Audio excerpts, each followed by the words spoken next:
This interview with Paul Marsh was recorded just before I took my newly restored Landcruiser on my big trip. That, of course, was in April 2024. Now I'm about to go back to Cape Town and collect the vehicle again. More work has been done on it, and I'm doing another trip. Now, those of you who've watched and enjoyed the series will know that I had a few issues on my trip, and now I've kept this interview until now because now we can hear the words spoken and consider them in retrospect.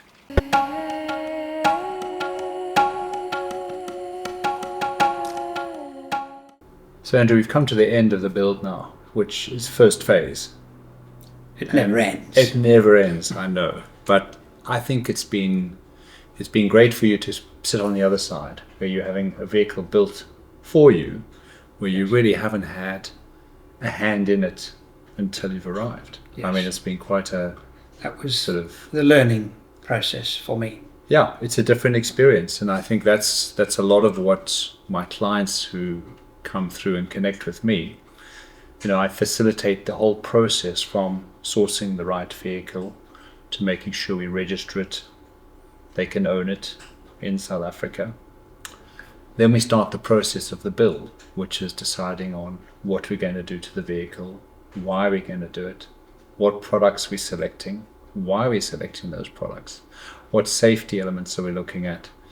And then, of course, once we've got the plan, which we spoke about in good detail, I then choose the teams who are going to work on the car. And as you can see, there have been a number of different companies and teams. And for me, the teams that work with me to build a vehicle are people that are basically around the value system they have, the commitment they have to the work they do, the detail that they do the work. I'm fussy, I'm tough on the guys. I want the vehicles really built properly. I think I've seen over the years too many people with not enough experience putting vehicles together, and then the client suffers in the remote parts of where the vehicle's broken down, often because stuff wasn't fitted properly, not enough care was taken to check the car. And I always say, you're going to snag the vehicle. You will find, and you will too find, a few things that are not 100%. You're going to do more testing than we can do. But at the end, after a few trips, you will have a fantastic truck. Well, it's already fantastic. There were some niggles that's why we're working on it this morning. You helped me put on the stickers.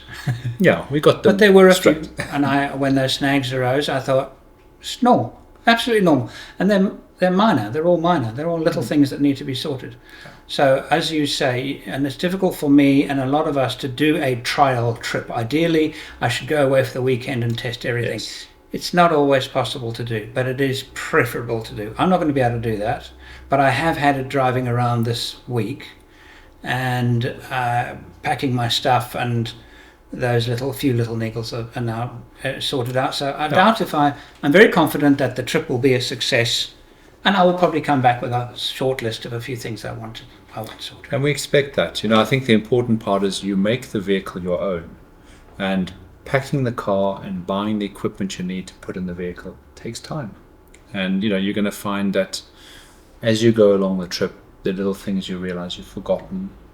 It's a lot of work to get a truck packed up to go on a trip, and you've given yourself 5 days. And in that, we're still doing some documentation. We're making sure you've got all that correct. We're making sure we've got all angles covered. Yeah. Plus the support and backup along the trip, plus contact numbers, Yeah. spares kit, repair kit, recovery tools.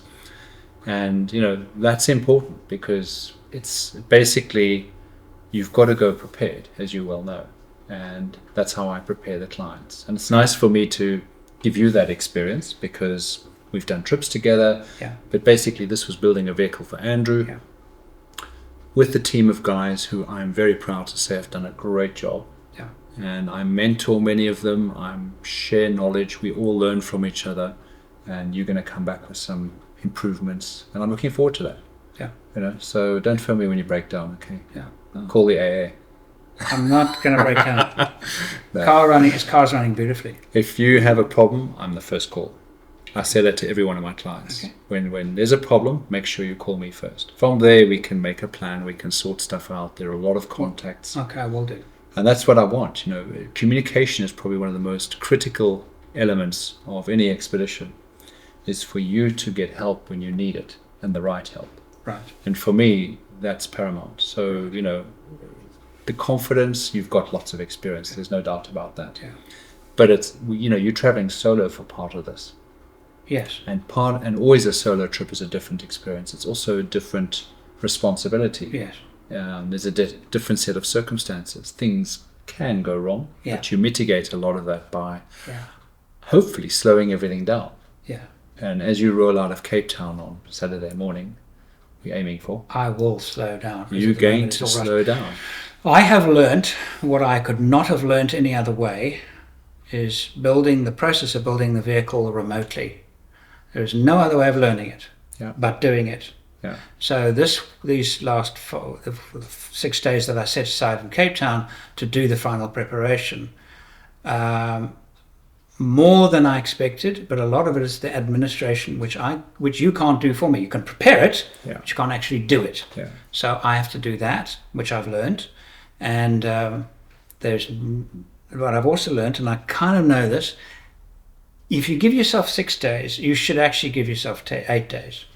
It's just the way it is. It's just there's always things that pop up that you haven't bargained for. And I thought 6 days would be enough, and actually 8 would be. 8 would have been more comfortable. The thing is, I always say, people come from a long way. Now, you've come from Australia. We've got clients from America that come across. They fly in, as you did. You're tired. You're jet lagged. You've worked really hard to put everything in its place before you left. So you've got a wave of stress behind you that you left behind, which is catching you up. Then you come and apply a whole different regime to prepare yourself in the vehicle. And this wave keeps knocking on the door. And the biggest risk I have for people is they roll out and they let their guard down, and the wave can catch you. And that's your biggest risk of having an accident, is when you roll out and you go, I'm done, I'm sorted, I'm on the road. The exhaustion, the dehydration, the stress, everything can hit you like a wave. And that's the risk time. We've looked at accidents when people often have accidents, and we've gone back and said when they happen. That is the risk period. Because there's a lot you're building up. Where is the risk period? The first few days? The first few days. Okay. Because you're trying, everything's still new. You've got massive advantage. You've got experience on your side. For those who don't have experience, imagine they've got all this to learn. It's a new language. It's a new terminology. There's stuff they've got to get used to. There's equipment they don't know. There's that angst of we don't know all this stuff. So the training that we do, and that's part of the regime that I insist on. People do training. We've got lists that we work to that I've shared with you that really work. Your checklist, your daily checks. Do your daily checks. And you do your daily checks so you pick up any problems. Now, you've got an old engine there. We don't know how much oil it's going to use. We don't know but you're going to do a nice long trip with it. You're going to manage the checks. And things can go forever. If you check it, top it up, look after it. And that's the big thing I try and get people to take on board. Take responsibility. Don't roll out of a workshop where you haven't bothered to check the wheel nuts because the guy should have checked them. And if they are new repainted rims or refurbished or epoxy coated, the nuts work loose. You've got to tighten them every few hundred kilometers. We know that. Everyone knows that. So it's taking the responsibility to say, these little things that I need to check, equipment that's been fitted, tighten it. So I read the rule is don't assume that everything has been done perfectly, because there's a lot. There's a lot. Yeah. I mean, there's 100 items more of things that have been done. Thousands of different parts, Yeah. by a lot of different teams and people. You've had exhaust guys work on the car, you've had a body shop work on the car, you've had mechanical work. So every team has done their work. And then the final checks that I do, I go through the truck with a fine tooth comb to pick up snags, and then we sort it out. And what I always say, the daily checks, the weekly checks, and eventually a service every 5,000 kilometers is to actually pick up anything along the way. And that could be something not quite perfect. It could be from bad roads. People drive some horrendous roads and then stuff works loose. And part of your checks are check the clamps on the roof rack. because they could work loose. You're driving horrendous roads.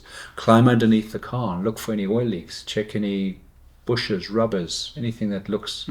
So when you do that, you build this relationship up with your vehicle. You build the confidence. As much as we've prepared the vehicle to build back in that reliability, you've got to build the confidence in your truck. And of course, an older truck takes on more responsibility because it's that much older. But a lot of parts have been changed. Doesn't mean to say it's not going to be reliable, because these things are strong, tough. But it just says there's a whole lot more work that's been done on the car. So generally we would go, yeah, short test trip. Are you going to go from here to Johannesburg and then sort of make your way up? Well, not quite, eh? Up. No, Sabong. Sabong, okay. So you're going to make your way up. You'll be within striking distance of help if you need it before you cross the border. Yes. So, that way you'll pick up any issues. You've driven it around Cape Town for the last 5 days. Yes. Also good. And at the end of the day, once you hit the bad roads, you're going to start getting comfortable with the vehicle. Now, you've done this many times. So really it's about the people who have not done it. This is the first time. But still, I feel that I've never driven a vehicle this old, that I've owned this old. Yeah. That has had so much work done on it before. So in that element is also new to me. So I'm confident that the car is going to be great, but I know that I have to do more than my normal checks because it's an old truck. Older car. And I'm used to, in the last 10 years anyway, driving much newer trucks. So you're going to form this beautiful relationship with this truck in Africa. Now, you're not allowed to sell this truck, because we've got a few more plans for this truck. Oh, I know that. No, this truck I know some of the people on channel, you're going to sell it, you always sell the car. Well, it is a business that I'm running, and sometimes we do actually sell cars. But this one is destined for, to me, the best news of all is that there are now direct flights from Perth to Johannesburg. That was not available for well over, it's close to 2 years, not available. Otherwise, the flights are onerous and really damaging. That's back means I can come more often, and I've got big plans for this vehicle and big plans for trips in Southern Africa. So no intention of selling it at all. This is my Africa baby, and we're gonna and we do have some plans already. I haven't even taken up this first trip yet, and we're already changing it. But that's the nature of what I do, and I love doing it. Well, I think it's it's improvements, and I think the part of what you do is, we make changes, we improve, we try products out, we test stuff. It's part of what it is. Absolutely. And I think the enjoyment is there to be had. So I'm really looking forward that you have a fantastic I'd like you guys who are watching the video to tell me if you think this is the best troop carrier I've ever looks-wise, aesthetics-wise. That blue in the sunshine. Man, it's nice. It's just it's absolutely beautiful. So I'd like to hear from you guys if you think which green one, grey one, which one looked better. Yeah, this is going to be, Africa. I always say, once you've been to Africa, it gets into your blood. Now you grew up here, so it's in your blood through and through. It is. And now you have an African vehicle, which is probably really close to your heart, because the Troopy's always been part of your. You love a Troopy. Fantastic thing. And now you're going to have a great vehicle to go and really explore. So many miles of safe traveling. Thank you. To all the team who worked tirelessly, long hours in making this happen. Yes.